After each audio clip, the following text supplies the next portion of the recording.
Okay. So hello, everyone. My name is Suzanne Vickers. I am one of your internal OSU EAP counselors. Thank you for attending today's webinar. The Employee Assistance Program is happy to partner with your Plan for Health and Virgin Pulse to bring you this compassionate communication 4-part series. Today, we're going to go over the basics of compassionate communication. In future webinars, we will go over how to practice being compassionate with yourself and others and how to express appreciation. So our goals for today are to talk about what compassionate communication is, components of compassionate communication expression, and then I'll introduce a little bit of practice.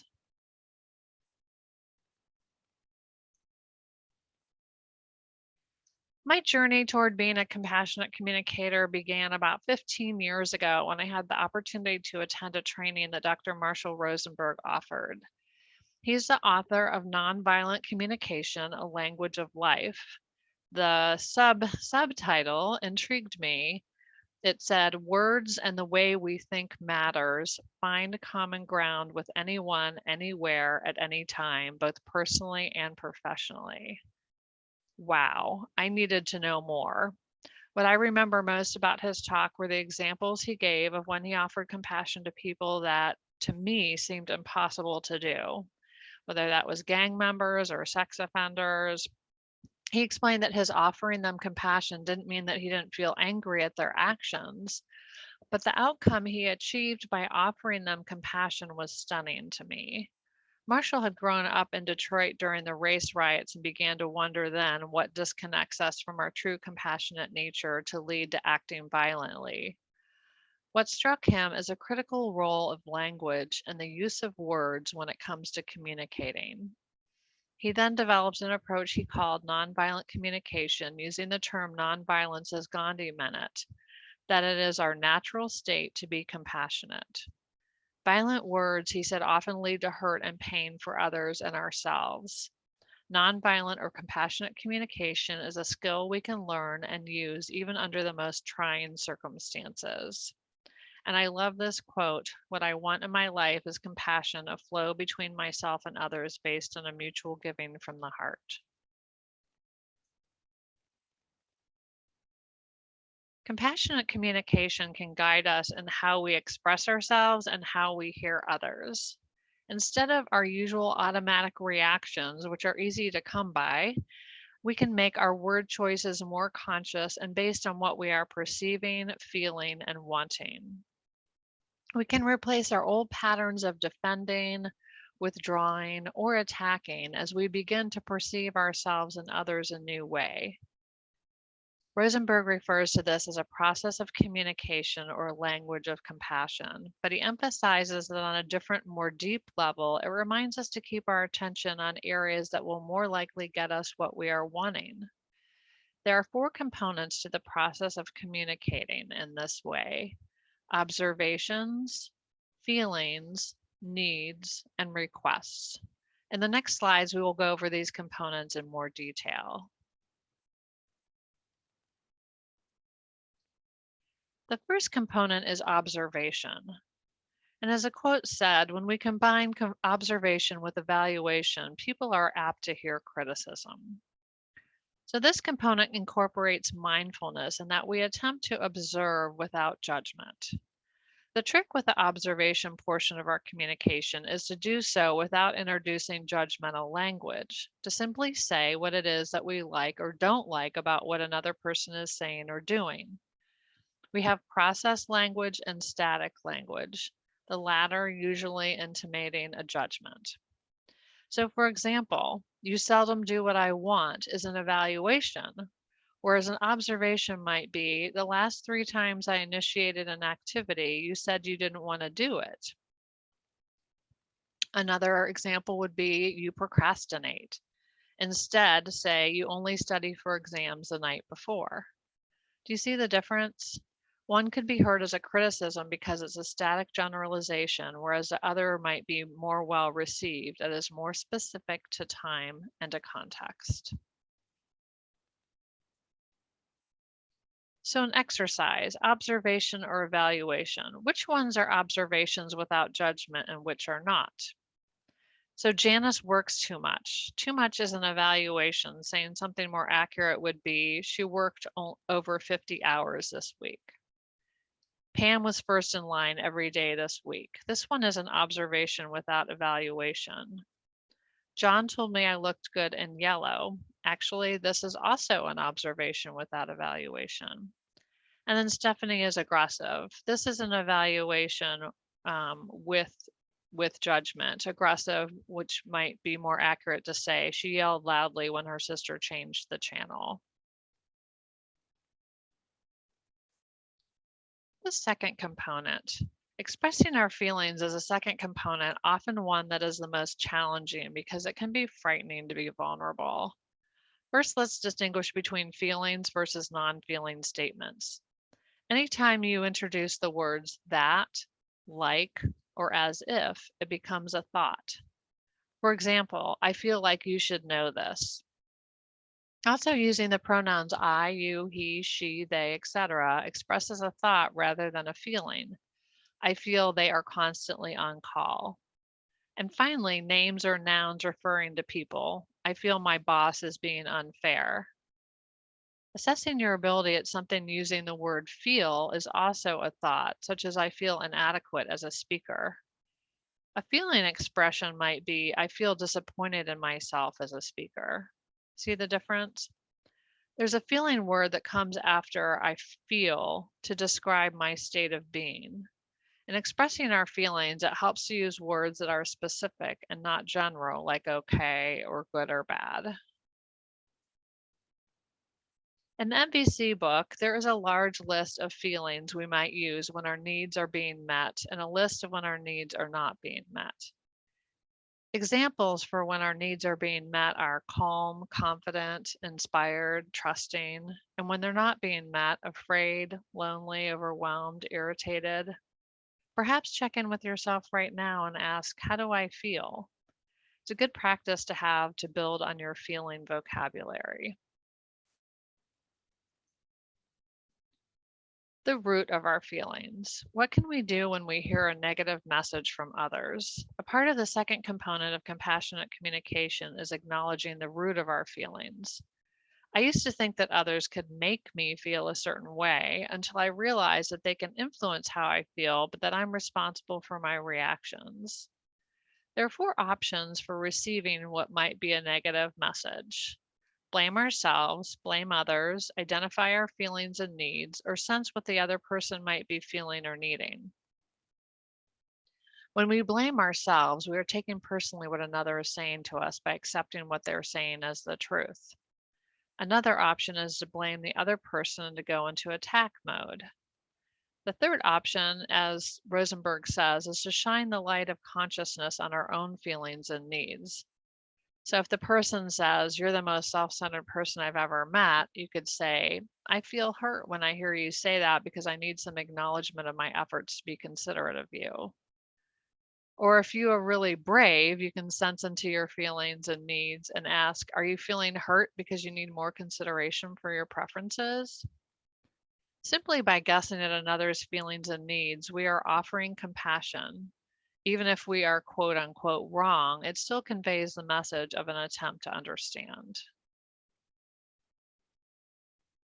The third component is expressing the need associated with the feeling, connecting the feeling with the need. We have what Rosenberg calls universal human needs. When we can connect with what we are needing, with what we are feeling, our expression becomes more alive and understandable. He says if we express our needs, we have a better chance of getting them met. It's not easy to show our vulnerability by expressing our needs. It can be truly scary. For example, I might say to my partner when he is driving faster than I would like, and I have done this, honey, I feel scared when you drive that fast because I need to be safe. It was a big revelation to me when I realized that when I felt down or depressed, I could connect it with a need, such as connection, to be hugged, or to be heard.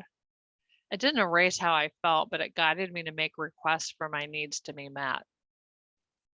I began asking myself, what do I need in this moment? Which helped me to increase my need vocabulary.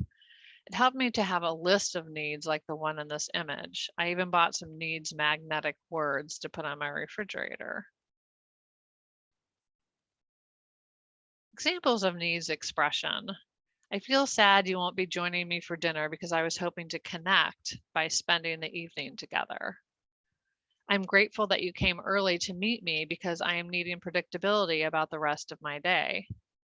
I'm disappointed that you didn't call because I need to know I can trust you to do what you say. So in the first example, it's connection. In the second, it's needing predictability. And then the third is needing to know that they can trust that person.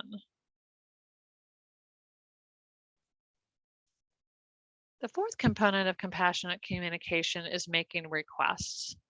We may practice what's called mind reading when we need something for fear of asking. I've certainly done it. What I mean by this is we expect the other person to know what we need without explicitly expressing it. This may happen at work or in your home life. Clarity is key in making requests so we can get more likely get our needs met. For example, asking your child to be more responsible is not a clear or concrete request. Asking them to pick up their clothes in their bedroom is. We often get caught up in using vague language to describe what it is we need. Another example is I need to feel loved by you. You might describe what in particular would make you feel loved. Is it a hug, a task, time spent together, affirmative words? We can get stuck in stating something like, I'm thirsty to our partner, which may have a request hidden in it, but not stated. We may not be conscious of what we are requesting at times. As Rosenberg says, the clearer we are about what we want, the more likely it is that we'll get it. It helps to add the feelings and needs to your request so that the listener hears a request as just that and not as a demand. For example, if I said, your hair is getting long, get a haircut to my child. Instead, I could say, I'm concerned that you won't be able to see with your hair in your eyes, especially when you're on your bike. Would you consider getting it cut? So we want to make our request concrete, positive, and clear. After making a request, we might want to know the impact of that request. So we might ask how they feel about it, what their thoughts are. You might also want to know if they're willing to fulfill the request we made. Rosenberg says, after we express ourselves vulnerably, we often want to know one or more of those three things. How are they feeling? What are they thinking? Are they willing to fulfill our request? Requests versus demands. Our request can be taken as a demand if the person believes they will be blamed or punished if they don't meet our request. The person might feel there are only two options, either to submit or to rebel. It may be that there's a pattern in the relationship of this kind of dynamic. If so, it will take time to change your communication patterns. It's easy to tell if when you make a request, it is actually a demand. Observe your reaction after making the request. If you want to judge the other person or make the request a second time, it's likely you're making a demand. When I don't get my need met by making a request, I tend to feel disappointed. I can express this honestly, for example, to my partner.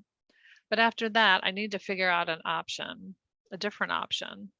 Can I do what I'm requesting, or is there someone else that can meet my need? If I'm honestly making a request, I will convey some empathy to the other person. An example might be to say to my partner, I'm feeling anxious and need some company. Can you spend some time with me this evening? He might say, I really wanted to go out with my friends this evening to watch the game.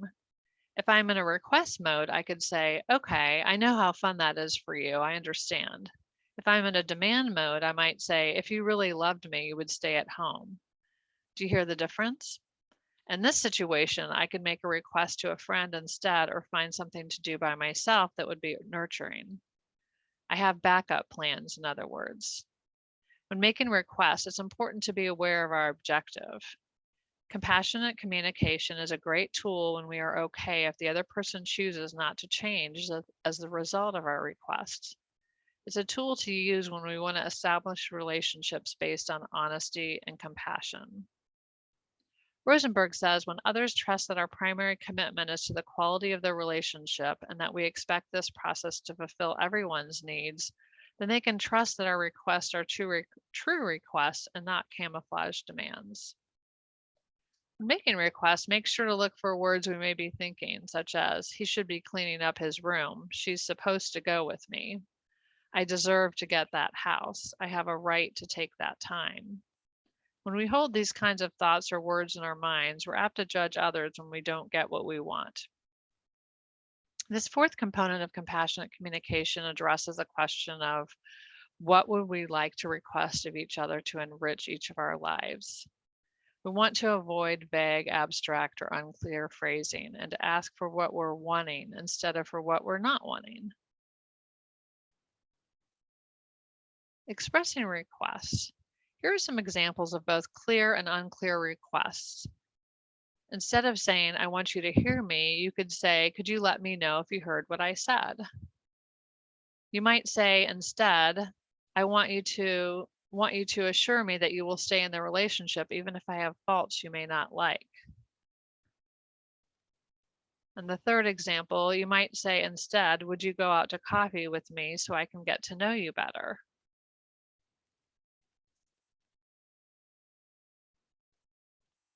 And putting it all together. For example, when I hear you talk negatively about my friend, I feel angry and hurt because I'm needing understanding and respect about who I spend time with.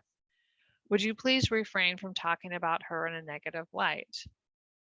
Ultimately, we are using compassionate communication to improve our relationship with ourselves and others, to bring forward honesty and a space for everyone's needs to be met.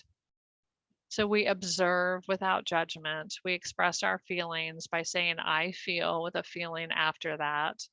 We can express our needs that are connected to our feelings, and then perhaps express a request.